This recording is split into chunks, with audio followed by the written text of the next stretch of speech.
Hello, I'm James Michael Tyler. Welcome to Book Look. Today we're in New York City with Stuart Claxton, the spokesperson for Guinness World Records.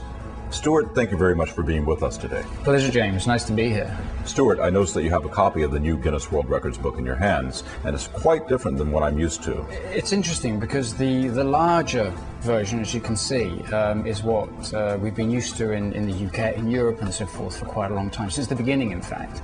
So, there's much more space for, the photographs of such as the record breakers, which is what people want to see. They don't want to just read about the information, they want to actually see it if possible. What's the coolest new record category that's been added to the 2006 book? I would say a great example of that in this year's book is probably the X Games section. This is a new section in this year's book. This was a special section that we initiated this year because obviously extreme sports, action sports, obviously a lot of attention paid to it, and so it's time for us to start actually documenting what these athletes are doing. What is the strangest request for verification that you've ever received? Well, we've had some real howlers in our time. We once received a letter from a Hungarian family who wanted to build the largest wall made of sausages. The longest distance run by a dog with 3 legs, longest time staring at the sun, longest time wearing the same pair of socks, the most hand claps in a minute with a person who had 1 arm, and things like that. So there's quite a variety. This is the thing that most intrigued me. It's for the most Valentine's cards sent to a guinea pig.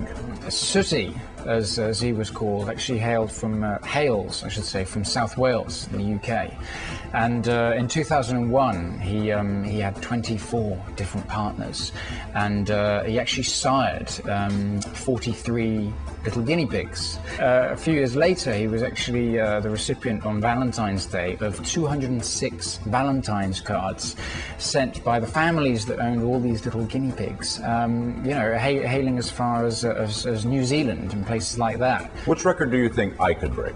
Well, you're a very smart fella, so it would have to be something really nasty, I think. It would have to be something like maybe worm eating or, I don't know, jumping in and out of underpants. Stuart, you know what? I believe that I actually might hold a record already. I just need verification. I believe that I hold the record for the actor who's been on the longest running, most popular sitcom in the world with the fewest lines. Interesting ratio. Very interesting. And you had millions of witnesses as well, didn't you? Absolutely. Stuart, thanks a lot for being with us today on Book Look. No problem, my pleasure. Thank you.